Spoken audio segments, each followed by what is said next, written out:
सगळ्या भारतामधल्या महिलांचं आणि संपूर्ण जगाचं लक्ष लागलेलं महिला आरक्षण विधेयक हे लोकसभेमध्ये नामंजूर झालेलं आहे. कारण काँग्रेस आणि युपीए आघाडीने महिलांच्या बद्दल बोलत असताना पुतना मावशीसारखं वागणं केलेलं आहे.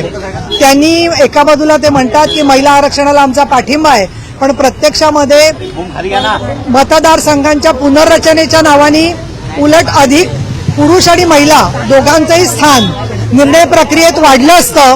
परंतु राहुल गांधी आणि युपीए, मला तर असं वाटतं की कालच्या लोकसभेमध्ये सगळी जी व्यूहरचना करण्यात आली आहे त्याच्यामधून हे स्पष्ट झालं की त्यांचा विरोध हा महिला आरक्षणालाच होता. कारण याच्यापूर्वी पण मुलायमसिंह यादव आणि त्यांच्या कंपूने टोळीने अनेक वेळेला हे विधेयक आम्ही जसा त्यांचा फोटो फाडला त्याच्यापेक्षाही वाईट म्हणजे लोकसभेमध्ये तुकडे करून सगळ्यांवरती भिरकावलेले होते. आणि असं होऊ नये या दृष्टीने नारी शक्ती वंदन विधेयकाच्या वेळेला एक मतानी हे विधेयक मंजूर होऊन सुद्धा सातत्याने खोटा प्रचार केला गेला की दक्षिणेकडच्या राज्यांची संख्या कमी होईल आणि त्यांच्यावर अन्याय होईल. आणि त्याचबरोबर जसं लोकसभा निवडणुकीच्या खोटा प्रचार केलेला होता त्याप्रमाणे आतापर्यंत 30 वर्ष रखडलेलं विधेयक हे माननीय मोदी साहेब, एनडीए, भाजप, शिवसेना आणि सगळ्या घटक पक्षांच्या तर्फे मान्य करण्यात येणार होतं. परंतु यांनी केवळ महिलांच्या आरक्षणाला विरोध करण्यासाठी म्हणून ते नामंजूर केलेलं आहे. महिलांची मतं घ्यायचा त्यांना कुठलाही अधिकार नाही. आणि महिला खासदार काहीतरी बोलल्या की महिलांना आरक्षण नकोच आहे. मला असं वाटतं की अशा पद्धतीच्या पुतना मावशीचं प्रेम जे काँग्रेसने दाखवलेले आम्ही निषेध करतो. आमचे नेते श्रीकांत शिंदे यांनी स्पष्टपणाने या विधेयकाचं समर्थन केलेलं आहे. आणि मला तर असं वाटतं की फ्लोअर मॅनेजमेंट करायला महाराष्ट्रामध्ये जसं देवेंद्र फडणवीस आणि एकनाथ शिंदे हे बहुमत सिद्ध करू शकले तसं त्यांना जर का जबाबदारी दिल्लीत मदतीसाठी घेतलं असतं तर हे विधेयक नक्की मंजूर झालं असतं असं मला वाटतं. आणि म्हणून म्हणते की पुढच्या काळामध्ये हे विधेयक कशा प्रकारे चांगल्या प्रकारे महिलांना न्याय देईल याच्यासाठी माननीय मोदी साहेब, शिंदे साहेब, अमित शहा, देवेंद्र फडणवीस या सगळ्यांची बांधिलकी आहे. आणि ते शिवसेना महिला आघाडीच्या भावना ज्या आहेत त्या प्रत्येक सर्वसामान्य महिलेच्या भावना आहेत. आणि म्हणून मी असं म्हणते की गॅस मिळत नाही, इंधन मिळत नाही तर या काँग्रेसला निवडणुकीमध्ये पूर्णपणे शून्य करा अशा प्रकारचं मी आवाहन करते. प्रश्न उपस्थित केला होता की 2023 मध्ये तर महिलांना आरक्षण देणारं विधेयक हे मंजूर झालेलं होतं. मग वेगळ्या घटना दुरुस्ती करून काय वेगळा घाट घालण्याचा प्रयत्न आहे? नाही, एक असं असतं की आपण याच्या पूर्वीचा इतिहास पाहिला तर बऱ्याचशा वेळेला जनगणना होऊन परत पुनर्रचना व्हायला काळ जात असतो. त्याच्यामध्ये दिरंगाई होऊ नये हा त्याचा हेतू होता. आणि प्रत्येकाच्या अमितजी शहा यांनी जी मांडणी केली सभागृहामध्ये तर प्रत्येक राज्यामध्ये 5% तर 5% वाढ, काही ठिकाणी आधी 8% झाली होती तर आता 8% वाढ, म्हणजे लोकसंख्येच्या प्रमाणात व्यवस्थित प्रत्येकाला स्थान मिळणार होतं.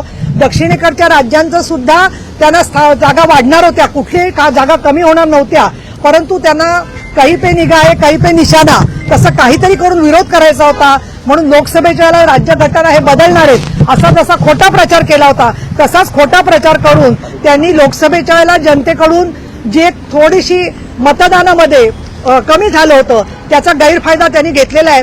इतकंच नव्हे तर सोनिया गांधी या नेत्या आहेत, महिला नेत्या, त्याचबरोबर काँग्रेसच्या नेत्या आहेत.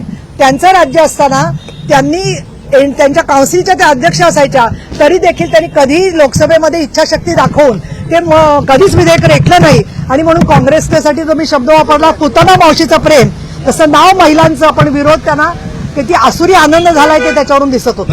पण विरोधकांचं म्हणणं असं आहे का जर तुम्ही मागचा 2023 निर्णय घेतला होता त्याची अंमलबजावणी का करू शकले नाही? नाही, अंमलबजावणी करू शकले नाही त्याचं महत्वाचं कारण असं आहे की त्यावेळेलाच तुम्ही मग त्यांना म्हणायला होतं की ताबडतोब तुम्ही लागू करा, परंतु पुनर्रचना केल्याशिवाय ते लागू करता येणार नाहीये अशा प्रकारचं त्यावेळेला वातावरण होतं. दुसरी महत्वाची गोष्ट तुम्ही सोनवणे जी विचारताय, प्रत्येक विरोधी पक्षाला मग ते काँग्रेस असेल किंवा कम्युनिस्ट असतील किंवा प्रत्येक घटकाशी चर्चा करून ते विधेयक मंजूर केलेलं होतं. असं नाहीये की मनाने आले आणि एक दिवशी अचानक विधेयक टाकलेलं आहे. मग त्यावेळेला त्यांनी तो विरोध करायला हवा होता. परंतु त्यांना असं वाटलं की 2024 पासून 2029 पर्यंत पुढे ढकलता येईल आणि खरंच सरकार आणेल की नाही 2029ला आरक्षण याच्याबद्दल प्रश्न विचारत होते.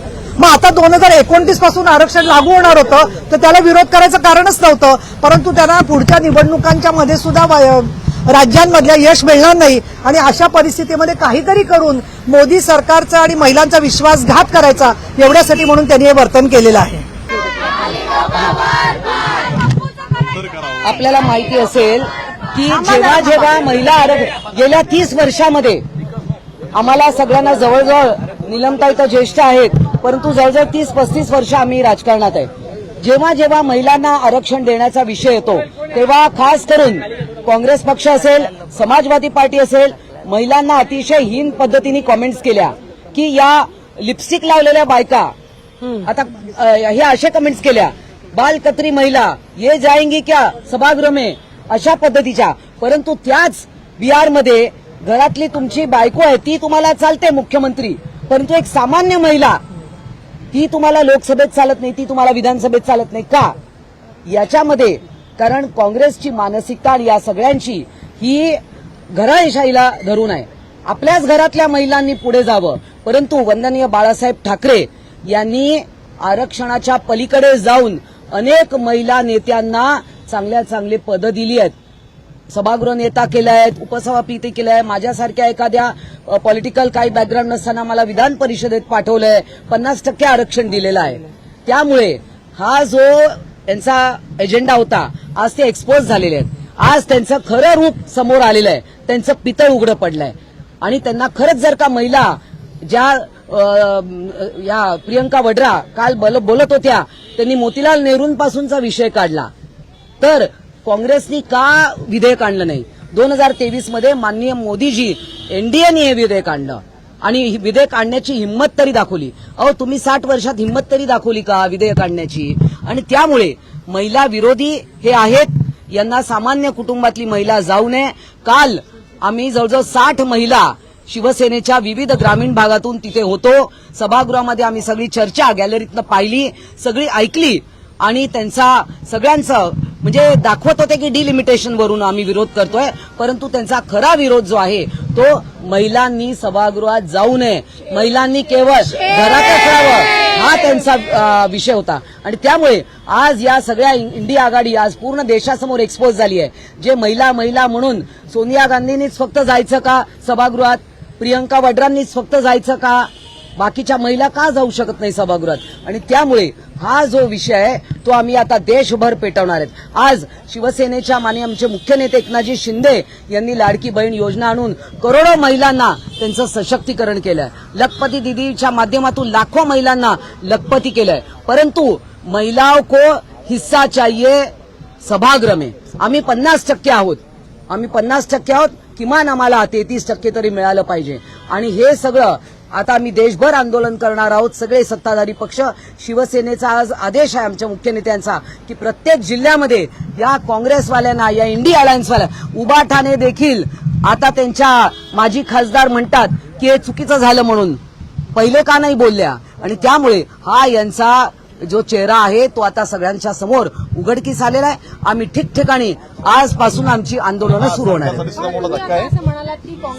सरकारसाठी पण धक्का आहे का मोठा? हे बघा, सरकारसाठी धक्का वगैरे काही नाहीये. यांचं खरं रूप उघडं पडलंय, यांचं खरं रूप उघडं पडलंय.